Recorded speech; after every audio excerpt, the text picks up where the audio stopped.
여러 가지 크로스 체크를 했고, 그리고 사전에 이제 여러 자문을 거쳤어요. 네. 누구라고 밝히진 않겠지만 최재경이 실제로 이런 발언을 했을 가능성에 대해서 검찰 출입도 굉장히 오래 하고, 뭐 여러 이제 언론인들 또는 뭐 과거 이제 검찰 출신의 여러 법조인들이 있을 거 아닙니까? 거기 뭐 기자 경로들이 만만치 않은데 지난 10몇 년간 그런 인맥들이 없겠습니다. 복수의 관계자에게 역시 또 자문을 거쳤고요.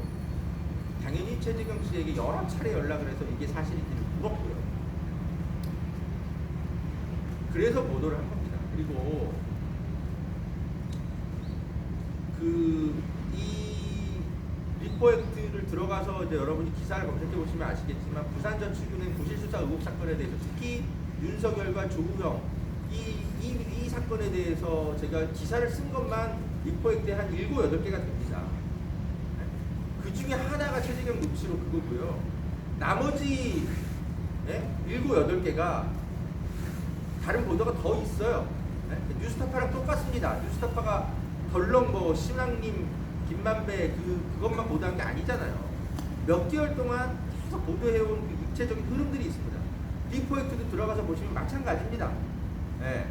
제가 단독 보도를 최재경 녹취록보다 한 서너 개를 한 개 있어요. 들어가서 보십시오.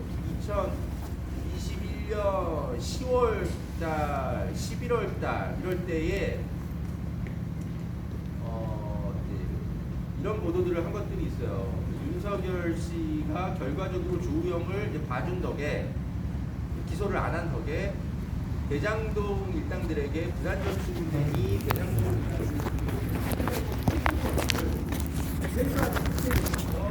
대장동 일당들이 2014년까지 그 시드머니를 대장동 부산저축은행이 수사받은 그 중간에 돈 뜨잖아요. 2011년에 사라져버리잖아요. 그러니까 대장동 일당들이 걔네들한테 빌린 1,100억이 중간에 돈 떠요. 회수가 안 되고.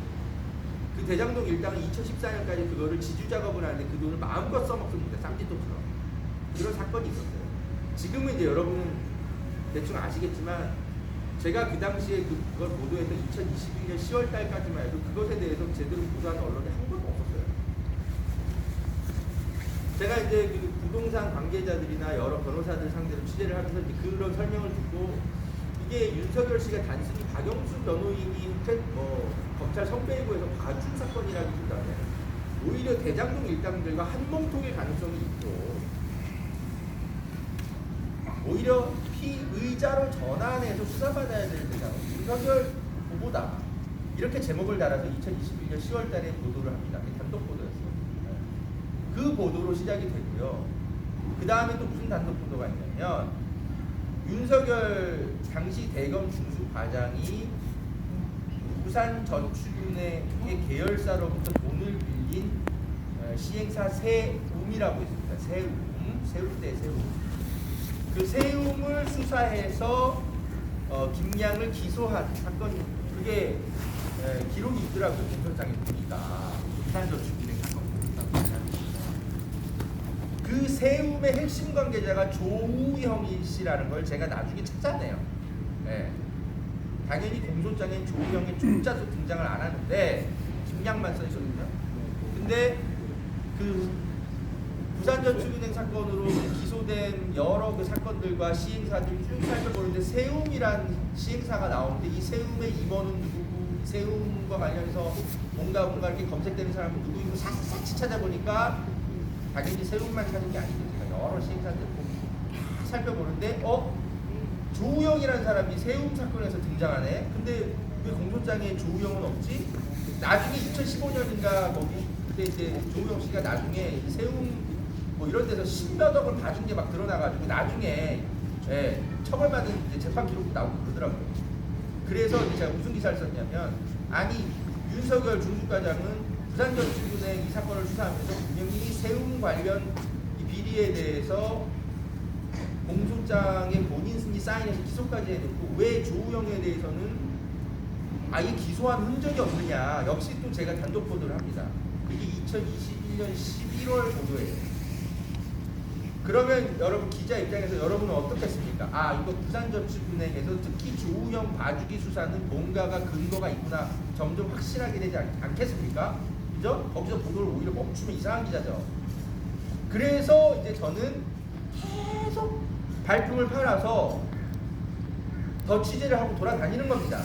여러분도 아마 하셨을 테지만 그 당시에 정영학 녹취록 입수하려고 많은 기자들이 돌아다녔어요. 기억나시죠? 저도 그랬습니다. 그래서 정영학 녹취록을 저는 입수하러 다닌 겁니다. 그렇게 해서 그 당시로서는 이제 정영학 녹취록이라고 제가 인식하고 있었던 두 가지의 녹취록을 입수를 하게 된 겁니다. 그게 첫 번째가 남욱 진술 주소고요. 두 번째가 최재경 녹취록입니다. 그런데 리포트 기사에 다시니까 들어가서 보세요. 2021년 2월 27일인가에 그때 남욱 진술 주소 내용을 처음으로 제가 공개를 합니다. 그게 훨씬 보도 가치가 큰 거였어요. 거기에 바로 문제 그 조우형 커피 발언도 담겨 있고, 그리고 그 당시로서는 언론에서 아무도 이야기하지 않았던 김홍일 전 대검중수부장 이야기가 나옵니다. 네? 최재경 전에 김홍일 씨가 지금 국민검의위원장입니다. 과거 윤석열 캠프의 여론공작 특별위원장인가도 하시고 있습니다. 김홍일 검사가 남욱 진술조서에 등장한다는 것을 처음으로 인식을 하게 돼요.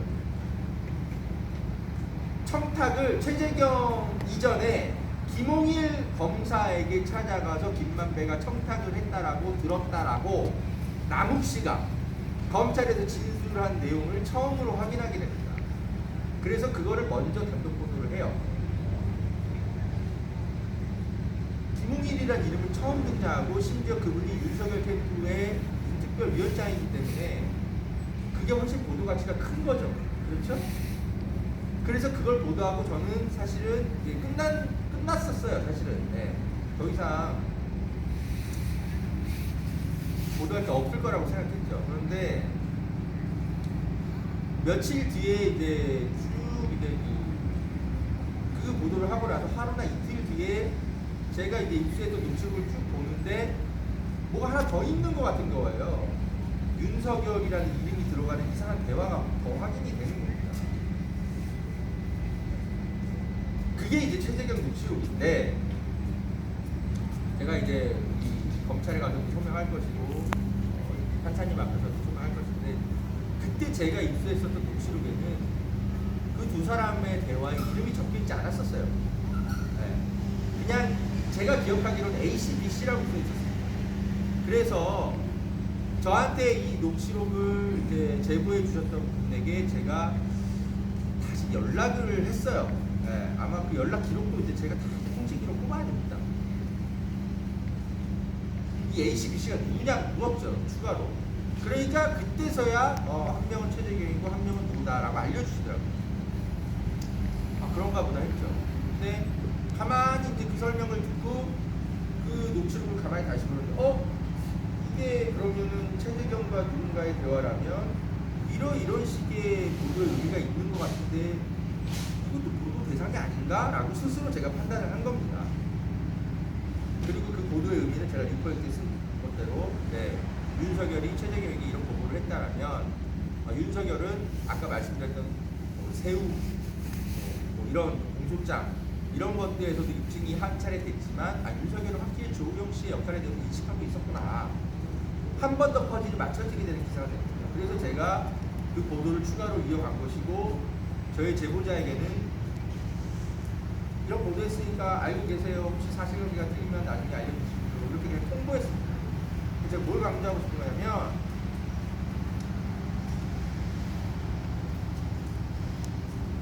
우리가 이제 속칭 제보자라고 이야기하는 그 사람들이지만 그분들은 저에게 먼저 연락을 해서 이걸 보도해달라고 한 적이 없습니다. 그리고 그 녹취록에 어떤 의미인지도 저한테 설명도 한 적이 없어요. 오히려 제가 거꾸로 이런 의미가 담겨 있는 건데 이런 걸 모르고 계십니까? 제가 오히려 물었어요. 그러니까 이런 의미가 있군요, 기자님. 근데 뭐 그분들은 저한테 이걸 보도해달라고 하는 분들이 아니니까 뭐 알아서 판단하십시오. 이렇게 하고 제가 알아서 그냥 보도를 하는 거죠. 그 보도가 나갔을 때 뭐 그 사람이 뭐 받게 될 무슨 이익이 있는 것도 아니고 제보자가. 그러니까 그거를 적극적으로 그분이 해석할 이유도 없고 제가 그냥 해석을 한 거예요. 자, 그럼 정리를 하겠습니다.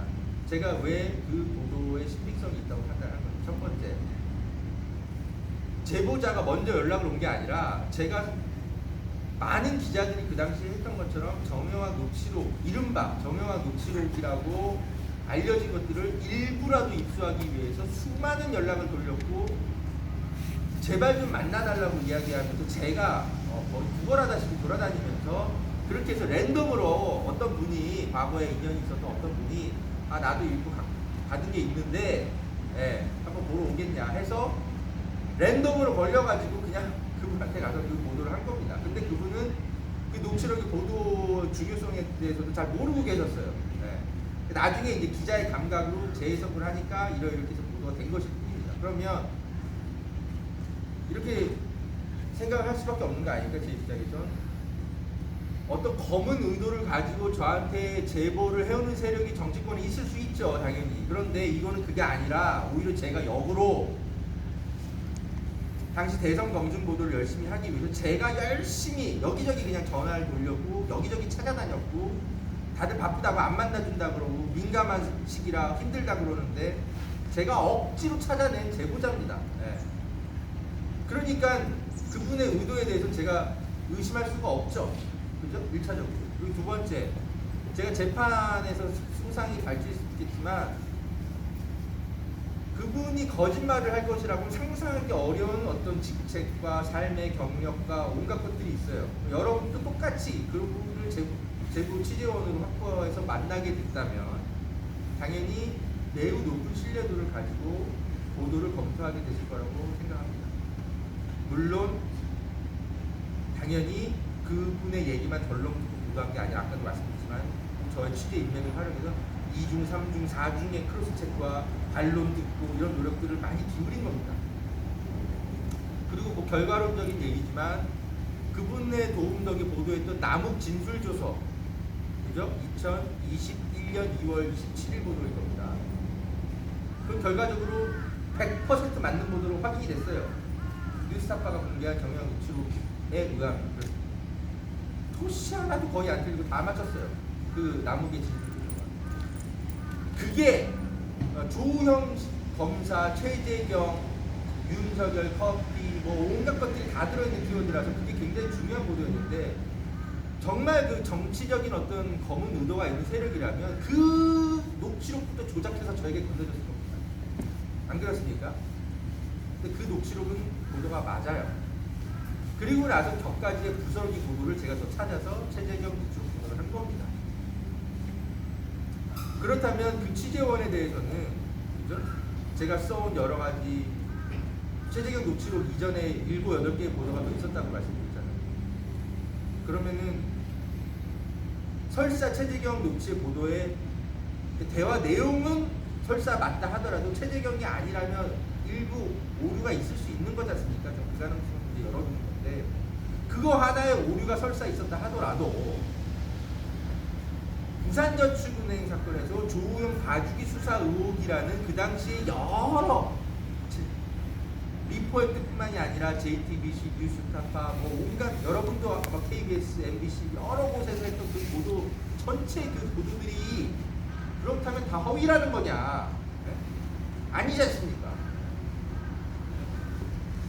아주 곁가지의 일부의 오류를 가지고 전체 보도가 허위인 것처럼 몰아가는 것이야말로 저는 대선 여론 공작이라고 생각합니다. 이런 것들에 대해서 언론사가 압수수색 당하고 기자가 붙잡혀가고 이러면 앞으로 우리가 기자들이 어떻게 보도를 할 수, 특히 대선 같은 민감한 시기에 어떤 보도를 할 수 있겠습니까? 안 그렇습니까, 여러분? 결과론적인 얘기지만 얼마 전에 그 대통령 관저 천공이 방문했네 안 했네 특정 언론사 검색해보시면 거기서도 단독 보도도 나왔는데 그것도 보수 고발 당하고 압수수색 직전까지 갔는데 알고 봤더니 천공이 아니고 역술인이었던 거 아닙니까?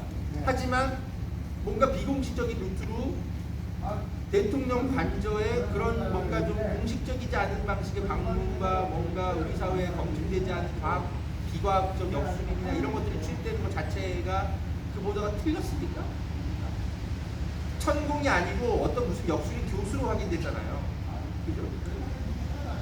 그럼 천공이 아니었으니까 그 기자도 압수수색 당해야 됩니까? 결과적으로 본질이 크게 들리는 보도도 아닌데. 우리가 이런 것들을 하나하나 방치하면 우리 언론 자유는 앞으로 민주주의 사회라고 부르기도 부끄러울 정도로 크게 위축될 것이고 우리는 어떤 것을 할 수가 없어요. 당연히 언론은 검증에 무한 책임을 져야 되는 것이 맞고 마찬가지로 특히 대통령을 하시겠다고 나서시는 분이라면 설사 그 보도에 일부 오류가 있다 하더라도 대통령을 하시겠다는 분들은 무한 검증 대상의 책임을 함께 지셔야 됩니다. 이게 민주주의 사회이고 이런 부분들에 대해서 저는 재판부에 가서 모두 다 소명을 할 생각입니다. 오늘 제가 이제 말씀드린 부분들 당연히 여러분이 방송 내보시는 않으시겠죠. 하지만 유튜브에 와 계신 분들이 유익한 사항으로 와서 제가 충분히 좀 말씀을 드렸고요. 압수수색 당일날 이런 말씀을 드렸어야 되고 여러분께서 저한테 전화가 주시면 이런 거 하나하나 설명을 드려야 되는데 안타깝게도 제가 너무 그 당시 충격이 너무 커서 차분하게 이렇게 말씀드릴 기회가 좀 없었고 그래서 오늘 이 자리에서야 제가 아주 길게 도움 받는 데 대해서 설명드리고요. 네. 당연히 여러분들 질문을 하십시오. 제가 할 수 있는 최대한의 답변을 성의껏 최대한 해드리고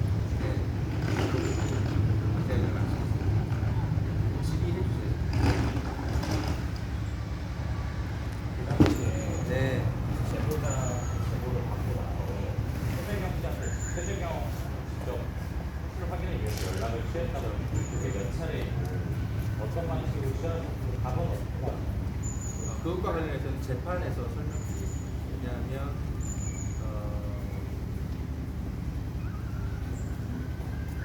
우리 기자님들은 제가 신뢰하고 있지만 검찰을 믿지 못하겠습니다. 제가 어떤 식의 이제 수사 단서를 이야기하고 뭘 하면 검찰이 이걸 가지고 어떻게 또 누군가를 또 죄 없는 사람을 괴롭혀서 또 뭘 하고 그럴지 제가 판단이 잘 안 섭니다. 당연히 저는 밝힐 수 있고요. 밝혀야만 제 무죄가 입증되지 않겠습니까? 제 입장에서는 밝혀야 돼요, 오히려. 네? 그렇잖아요. 밝혀야 저에게는 이롭습니다. 그런데 지금의 이 수사기관을 믿지를 못했어요. 그래서 저는 그거를 가급적이면 판사님 앞에서 모든 것을 다 설명하고 싶습니다. 당연히 기자로서 할 수 있는 최대한의 팩트 체크, 크로스 체크를 밟았습니다. 근데 그거를 누구에게 몇 차례 뭐 이런 것들을 하나하나 밝히는 것 자체가 현재로서는 부적절해서 미안합니다. 네네.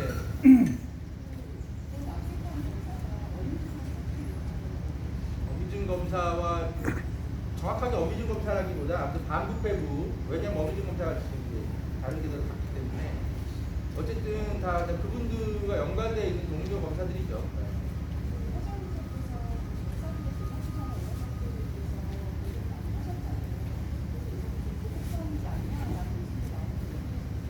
저는 당연히 보복성 수라고 생각합니다. 왜냐하면 여러분 뭐 좀 부끄러운 이야기지만 이 프로젝트 독자가 그래봤자 조회수가 몇백 명 되지도 않는 언론사입니다. 특히 아까 말씀드렸듯이 남욱 진술주소 내용을 확보한 거는 저희 입장에서는 큰 단독 보도라서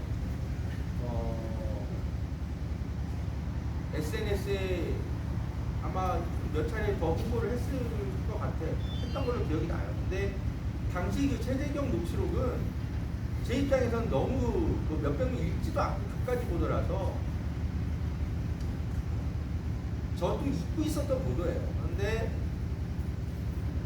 그걸 가지고 민주당과 돈을 받고 공작성 기사를 썼다? 아니 민주당에서 미쳤습니까?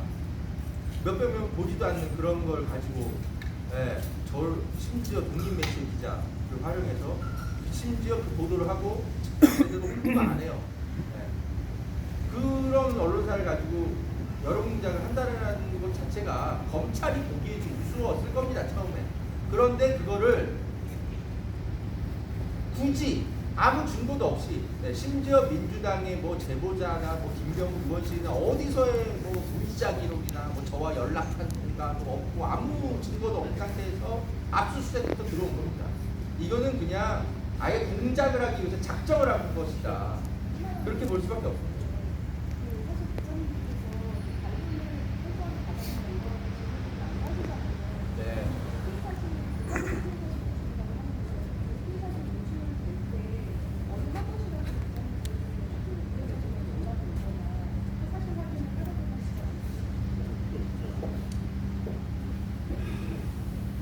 사실 유출과 관련해서는 어떤 기자도 취재를 안 하시더라고요. 참 유감스러웠습니다. 이디오늘 기자님 어떻게 모르겠지만 이디오늘 기자님이 참 저의 입장에서 좋은 기사를 써주셨지만 이디오늘 기자님조차도 사실 피의 사실 유출 문제와 관련해서 적극적으로 취재하실 의사는 잘 안 보이더라고요. 사실 이디오늘 입장에서는 그런 문제가 우리 언론사에 굉장히 중요한 문제 아닙니까? 근데 그냥 뭐 여러분이 계속 하시는 것처럼 이 검찰의 시각에서만 질문을 하시더라고요. 그나마 충분히 제 반론을 많이 실어주어서 미디어 오늘에 고마운 마음이지만 미디어 오늘 같은 그런 언론의 문제를 다루는 그런 언론 보도 하시는 분들조차도 이 피의 사실 유출 문제에 대해서 누구도 저에게 물어보거나 취재하려고 하시거나 그런 의지를 보이신 분이 없어요. 그래서 어쩔 수 없이 제가 그냥 나서서 이렇게 공수처에 이렇게 고소고발을 하게 된 것이고요. 여러분 다시 한번 말씀드리지만 우리가 검찰을 견인해 가야 될 언론들이지 검찰이 우리를 끌고 가야 되겠습니까? 네. 피의 사실 누구보다 당연히 먼저 입수하면 좋죠. 하지만 그 정보 통제권을 누가 갖고 있습니까? 우리가 갖고 있는 게 아니잖아요. 그러면 우리는 그 단독 보도 경쟁하느라고 계속 검찰의 목줄만 질질질 끌려다니게 됩니다. 그러면 검찰의 충성 경쟁을 하게 됩니다. 단독 경쟁이라고 우리 생각하지만 사실은 검찰의 충성 경쟁만 하다가 우리 기자 경쟁이 끝나요. 제발 좀 저뿐만이 아니고 많은 사람들이 당하고 있는 이 피의 사실 유출 문제에 대해서 제발 좀 심각성을 가지고 검찰의 나쁜 관행을 같이 개선할 수 있도록 좀 보도 좀 해주십시오. 처음에 녹취록에 ACBC 이렇게 나왔다고 하셨는데 그 ACBC가 최재경입니다. 네. 누구다 이렇게 말해 주시는 거잖아요. 네. 그러면 그 당시에 등장인물이 누구라고 어디까지 얘기해 주신 거예요? 거기에 다예요. 그게 다예요. 제가 보도한 게. 저는 뭐 더 뺀 것도 없고 더 한 것도 없고 그 당시에 여러분 기억하시겠지만 녹취록 원문을 전체가 다 확보한 기자는 아무도 없었어요. 대선 전에 얘기하는 겁니다. 여러분 확보하셨어요? 그 확보하면 오히려 큰일 나는 거죠. 검찰 캐비넷을 누군가가 털어버린 건데. 그 당시에는 그죠? 다 조각 분절돼서 떠다니던 정영학 녹취록인지 뭔지 어쨌든 그런 것들을 다 입수해서 어떤 식으로든 보도가 이루어졌습니다. 그분 녹취록도 마찬가지죠. 그죠? 김만배 씨가 뭐 윤석열은 내 뭐 카드 하나는 죽어 뭐 이런 발언 기억들 나시죠? 다 조각 분절돼서 떠다니던 녹취록들이었어요. 네? 저도 그거 하나 어떻게든 입수해 보려고 여기저기 노력했었던 여러분과 똑같은 기자 중에 한 명이었을 뿐입니다. 그래서 그 당시에 그 정도 수준에서 보도를 할 수밖에 없었던 겁니다. 그 당시에 등장인물 중에 한 명이 김병호 의원이나 최영 부장관이 있는데 몰라요. 그건 검찰 주장이죠. 그러니까 우리가 그런 검찰 프레임에 빠지지 마세요. 검찰은 그렇게 주장을 하고 있잖아요. 저는 아직도 검찰이 무슨 근거로 그렇게 얘기하는지 잘 모르겠어요. 이철수 씨한테는 확인을 해보셨나요? 네, 당연히 저희는 모든 노력을 기울이는 거죠. 그 당시 이철수 씨한테 사실관계 확인하려고 전화하셨을 때 최재경 씨와 대화를 자, 봐봐요. 전화를 했는지, 문자를 보냈는지, 아니면 제3의 경로를 통해서 우회적으로 물었는지, 취재 방식은 여러 가지가 있을 수 있잖아요. 제가 이런 것들을 하나하나 설명하는 순간 이게 다 검찰의 수사 단서가 돼요. 그럼 또 어떤 죄 없는 사람들이 또 붙잡혀가고 압수수색당하고 할지 알 수가 없어요. 그래서 제가 말씀을 못 드리는 겁니다. 미안해요. 검찰에 대한 신뢰도가 너무 떨어져서 어떻게 이 검증을 했는지 말씀 못 드립니다. 하지만 제 기자로서의 신뢰